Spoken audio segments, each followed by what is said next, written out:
Assalamualaikum dan salam sejahtera. Ramai sungguh orang marah dengan Ketua Pemuda UMNO Dr. Akmal Saleh. UMNO sendiri marah dengan dia. Sabah marah dengan dia. Sarawak marah dengan dia. Bersih marah sangat-sangat dengan dia. NGO, penyokong-penyokong Pakatan Harapan, termasuk Pakatan Harapan sendiri pun marah dengan Dr. Akmal. Tak ada orang tak marah dengan Dr. Akmal. Polis pun sudah panggil ataupun sudah tahan Dr. Akmal untuk keterangan dia. Statement dia dirakam dan kertas siasatan telah dihantar kepada Peguam Negara, hanya menunggu keputusan atau arahan Peguam Negara adakah nak tangkap dan charge Dr. Akmal di bawah akta hasutan. Saya rasa dia akan ditangkap dan akan di-charge akhirnya.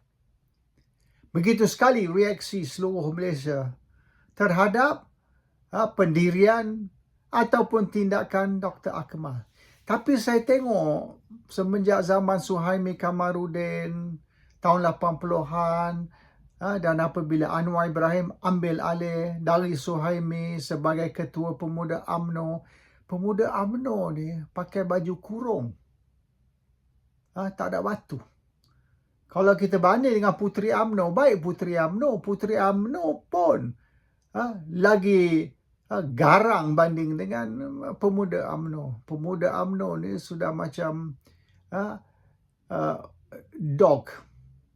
A loyal dog. Ikut aja apa tuan cakap, dia goyang ekor je.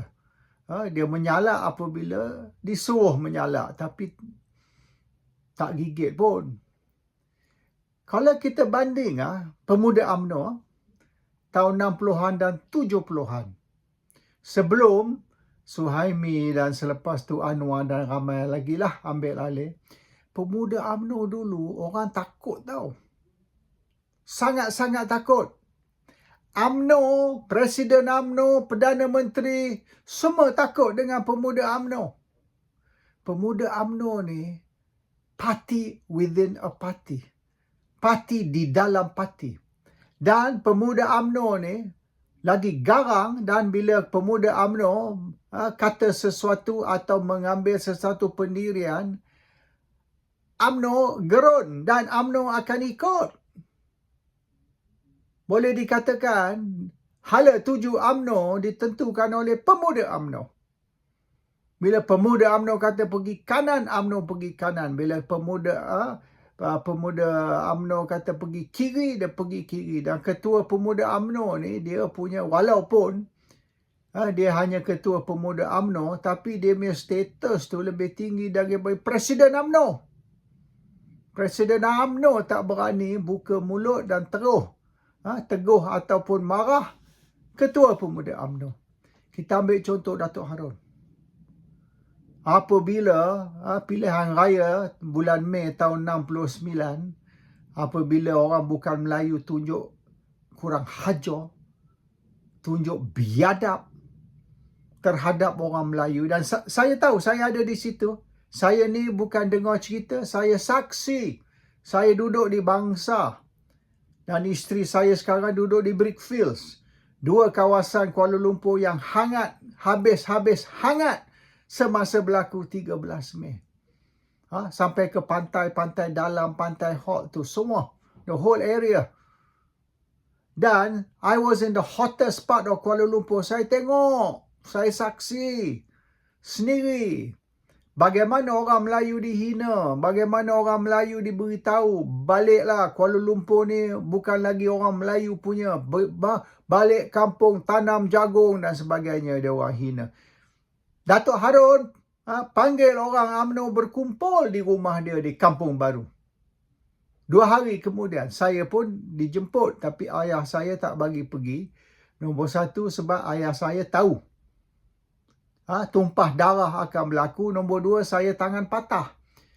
Saya accident semasa Malaysian Grand Prix. My hand was broken, jadi tangan saya plaster cast. So ayah saya kata, baik jangan keluar. Awak ni satu tangan saja. So saya duduk rumah. Kawan saya ramai pergi, dan ramai kawan saya tu yang kena bunuh Ramai kawan saya yang hilang, gaib. Tak tahu sampai hari ni ke mana. So I'm a witness. I boleh beritahu berapa seriusnya 13 Mei. Ini bukan satu benda kecil yang berlaku semasa tu. Datuk Harun lah yang panggil orang Melayu semua, bukan saja orang UMNO, semua orang Melayu di Kerun, mari ke rumah dia. Dan petang tu juga berlaku 13 Mei. Dan kematian yang pertama berlaku di depan rumah Datuk Harun. Itu. So Ketua Pemuda UMNO dulu, dia punya kuasa, dia maknanya ada kuasa untuk nak cetuskan 13 Mei. That's Ketua Pemuda UMNO punya kuasa semasa tu. Selepas tu, Syed Jaafar Albah, Ketua Pemuda UMNO, dipanggil Singa UMNO, the Lion of UMNO. Dia jadi Setiausaha Agung UMNO selepas tu. Apabila Singapura berpisah dengan Malaysia, dia ni Jaafar Albah istiar perang terhadap Singapura. Dia bergaduh dengan Lee Kuan Yew. Dia buat demonstrasi di Causeway dan dia orang baring atas rel kereta. Dia orang sekat kereta dari masuk ke Singapura. Stop the train from going to Singapore. Dia suruh kerajaan Malaysia potong air ke Singapura. Cut the water supply. Biar ni orang Singapura ni mati haus. Let them die of thirst. Itu Jaafar Albah tu maknanya. Seorang lagi dari Ketua Pemuda UMNO, Singa UMNO dan Setiausaha Agung UMNO juga semasa tu. Dan apabila orang bukan Melayu ni kutuk dia, dia beritahu, awak ni semua pendatang, go back to China, go back to India, jangan cakap banyak. Tak ada pun. Dipanggil polis untuk keterangan mereka diambil. Selepas 13 Mei tak ada pun Datuk Harun dipanggil ke balai polis ataupun diugut akan ambil tindakan akta hasutan. But after that lah, Pemuda UMNO ni mula menjadi lemah, mula menjadi maknanya tidak lagi lah parti within a party ataupun digerun. Itu masa Suhaimi lah. So kalau nak kira apa yang Akmal Saleh buat sekarang, tak beza dari apa yang berlaku tahun 60-an, tahun 70-an. Semasa tu, manalah orang berani cabar Islam, manalah orang berani cabar bahasa kebangsaan, manalah orang berani kata Malaysia ni negara sekular dan Islam tidak boleh dilaksanakan di Malaysia.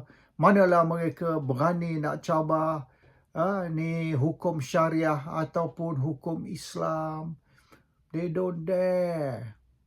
They don't dare challenge baik bahasa kebangsaan ke, kedudukan orang Melayu ke, ataupun apa sekalipun yang berkait dengan Melayu, Islam, raja-raja, baik apa sekalipun. They don't dare. Ini sebab kita ada satu watchdog. Watchdog yang lebih bisa, lebih power dari UMNO, iaitu Pemuda UMNO. And nobody dare play with Pemuda UMNO. You kurang hajar, you go out of line, Pemuda UMNO akan will grab you by your jugular. You mati. So this is the history lah of Pemuda UMNO. Tapi semenjak Suhaimi dulu, selepas ni kita punya Datuk Harun lah, Jaafar Albah lah, Pemuda UMNO tidak lagi bisa dan digerun ni macam dulu. So now Dr. Akmal Saleh, Ketua Pemuda UMNO, nak kembalikan UMNO kepada zaman 60-an, 70-an. Presiden UMNO ke, Majlis Tertinggi UMNO ke, atau siapa sekalipun, termasuk polis lah, bersih lah, Pakatan Harapan lah, tak kisahlah, Sabah ke, Sarawak ke, teguh dia, marah dia tak peduli. Dia akan buat apa dia nak buat. You tak suka, itu you punya problem, not my problem. So dari segi tu Akmal okay lah, he's doing what pemuda UMNO used to do. And dulu tak adalah orang bising sangat, 60-an, 70-an, tak adalah nak tangkap lah, nak charge akta hasutan lah. Mana orang berani dulu kutuk ketua pemuda UMNO? Macam sekarang. Sekarang ni semua kutuk, Bersih kutuk, Sabah kutuk, Sarawak kutuk, UMNO sendiri pun kutuk. Pakatan Harapan, NGO, semua kutuk dia. Dulu masa Datuk Harun, mana orang berani kutuk dia? Atau masa Jaafar Albah, singa UMNO, the lion of UMNO, mana dia orang berani kutuk? Sekarang ni tengok, satu negara dok kutuk Dr. Akmal sebab dia orang tak lihat pemuda UMNO ni sebagai satu pergerakan yang bisa. They feel they can bully pemuda UMNO, push pemuda UMNO. Saya rasa Dr. Akmal perlu tegas. Stand by his position. Jangan beranjak. It's not the issue is no longer about stalking ataupun Bakute ke ataupun Kampung Baru Cina. It's no longer about that. It is about the principle that ketua pemuda UMNO dan ketua pemuda UMNO perlu tegas, perlu cabar UMNO. Jangan cerita pasal cabar orang lain. Tak, UMNO sendiri, pemuda UMNO ataupun ketua pemuda UMNO perlu cabar. Dan perlu maknanya kembalikan ke zaman di mana UMNO takut dengan pemuda UMNO. Takut dengan ketua pemuda UMNO.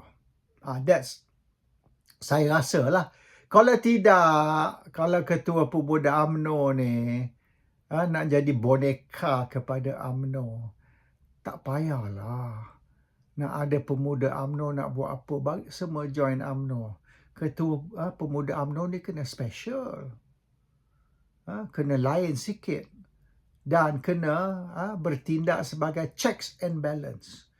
Maknanya, pemuda UMNO ni menjadi audit kepada UMNO. Dan bila UMNO ni tak betul jalan, bila UMNO salah jalan, pemuda UMNO akan bangun dan tegur. Kalau perlu gaduh pun gaduh. Supaya UMNO tahu yang mereka tak boleh buat apa mereka suka sebab they have an auditor. They have someone yang buat check and balance. Ada orang yang akan tegur sekira mereka salah langkah. Assalamualaikum. Salam sejahtera.